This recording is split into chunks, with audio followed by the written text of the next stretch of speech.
Un spécial consacré aux 70 ans de la libération d'Auschwitz avec l'historien de Télématin que vous connaissez, Fred Gersal.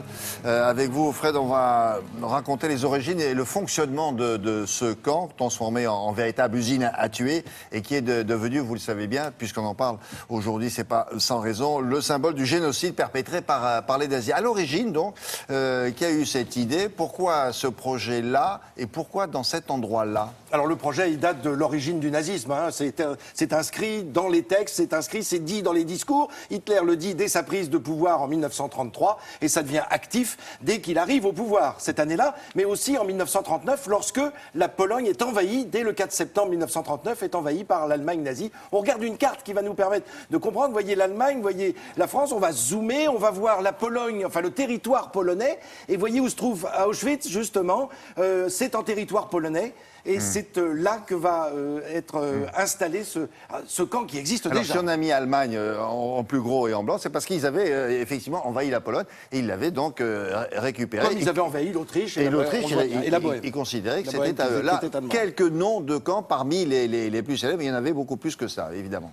Alors Auschwitz aussi, vous disiez donc que c'était également à égale distance de tous les pays qui ont donné voilà pourquoi. Les plus gros contingents. Absolument. C'était un lieu de passage depuis des siècles. C'était un lieu, un vrai nœud de route et un nœud ferroviaire depuis le 19e siècle. Donc les trains pouvaient arriver de toute l'Europe. C'est ça le diable qui s'installe. C'est avec le chemin de fer. Absolument. Et donc ce chemin de fer dont on voit ici cette fameuse entrée du camp d'Auschwitz. Alors ce territoire d'Auschwitz qui était une ville, une vraie ville, quand les Allemands arrivent à Auschwitz, il y a 14 000 habitants dans cette ville polonaise, et qui s'appelait Oswiecim, et qui devient Auschwitz, appelé en allemand. Eh bien, il y avait là une caserne de soldats polonais, qui va être transformée en caserne de soldats allemands, et en 1940, voilà comment ouvre ce camp. Vous savez, cette fameuse phrase, le travail rend libre, Arbeit macht frei, le travail rend libre. Alors ça, on retrouvait ça dans certains textes d'auteurs, bien avant l'arrivée du nazisme au pouvoir. Ça, on pourrait y revenir un autre jour. Oui, mais ils ont détourné la phrase, évidemment. Oui, absolument. Et là, on voit les deux diables. À gauche, vous avez Rodolphe Heuss, H-O-2-S, qui est le patron du camp d'Auschwitz. Le premier. Oui, absolument. Et le plus sanguinaire. Et à droite, vous avez Himmler, qui est à la tête de cette usine de mort, non seulement à Auschwitz, mais partout en Pologne et puis en Allemagne plus tard. Alors on va regarder tout de suite des images qui vont nous plonger évidemment dans ce camp qui ne cesse d'être construit et reconstruit en permanence. C'est-à-dire qu'il faut des hommes et des femmes pour à la fois entretenir le camp puis l'agrandir, puisqu'on veut y mettre de plus en plus de prisonniers. À partir de 1942, Himmler, que l'on vient de voir, dit mais il nous faut 100 000 personnes dans ce camp, on va aller jusqu'à 200 000. Bref, 1 300 000 personnes vont passer par ce camp entre 1940 et 1944. Vous le rappeliez tout à l'heure, sur les 1 300 000, seuls 200 000 vont survivre. 200 000, 1 100 000 personnes vont disparaître dans ce camp par la faim, évidemment, par le travail, par l'usure, et puis par cette solution finale voulue par Himmler que l'on retrouve ici en visite dans ce camp.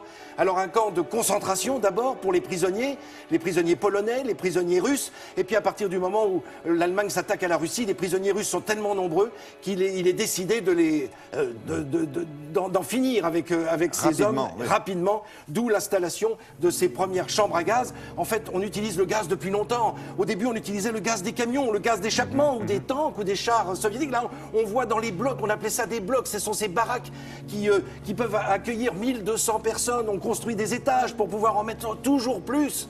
Et puis, avec toujours moins de mètres carrés. Et toujours moins de mètres carrés, et surtout cette séparation diabolique dès que vous arrivez, ces trains qui ne cessent de débouler de toute l'Europe, et ce four crématoire dont on voit ici les plans. Alors, à la fois les chambres à gaz qui donnaient la mort en 12, 15, 16, 20 minutes, et puis après ces corps qui étaient extraits de ces chambres à gaz, ces corps qui étaient transportés jusqu'à ces fours crématoires pour qu'ils disparaissent, mais qui n'étaient pas sous le nez des arrivants. Voilà pourquoi quand les trains arrivent de partout en Europe, des trains qui ont 20, 30, 40, 50, 60 wagons par wagon, normalement 40 personnes peuvent tenir, dit-on, puisque ce sont des wagons, c'est marqué dessus, 40 personnes ou 8 chevaux, ça date de la Première Guerre mondiale. Eh bien là, on va y entasser par pardon du mot, mais 60, 80, presque 100 personnes avec un voyage au cours duquel ils ne seront pas nourris. Et il y a un seau dans le wagon pour tout le monde. Et combien meurent de froid ou de chaud suivant la saison. Et ils arrivent le long de cette rampe là à Auschwitz. Et là, c'est le diable en personne qui va d'un coup de baguette comme ça dire vite, vous à droite, vous à gauche, c'est le médecin qui fait ça en général, ou un apprenti médecin. Et oui, parce que dire le mot de médecin avec Auschwitz, moi, ça ne me colle pas. Ça va pas. Il y a quelque chose qui colle pas. Alors, effectivement, il se prétendait comme oui, ça. Oui, absolument. Le choix est fait. Et comme le rappelait tout à l'heure l'invité des 4 vérités dans notre émission, 90% sont destinés à la chambre à gaz. Alors, soit ils montent dans des camions en se disant bon, ben, peut-être qu'on va nous emmener quelque part d'autre. On va nous donner du travail, c'est ce qu'on leur fait croire. Et puis finalement, il va falloir se déshabiller pour prendre la douche. Enfin, on connaît la suite. Et puis 10% vont être dirigés vers le camp pour travailler pour le camp, l'agrandir. Vivant tant qu'ils travaillent. Tant qu'ils travaillent et tant qu'ils tiennent. La moindre faiblesse, hop. Évidemment. Et puis ils travaillent aussi pour des entreprises qui se sont installées qui sont autour. Tout autour. Il y a une du fabrique camp de caoutchouc qui est pas loin. Absolument. Oui. 40 km², ce camp d'Auschwitz, Birkenau. Il y a eu Birkenau 1, Birkenau 2. Oui. Très bien, merci beaucoup Frédéric pour cette évocation un peu rapide, Oui, mais je pense que pour ceux qui avaient un peu oublié, c'était bien de rappeler ça. Allez, une revue de presse culturelle, et on va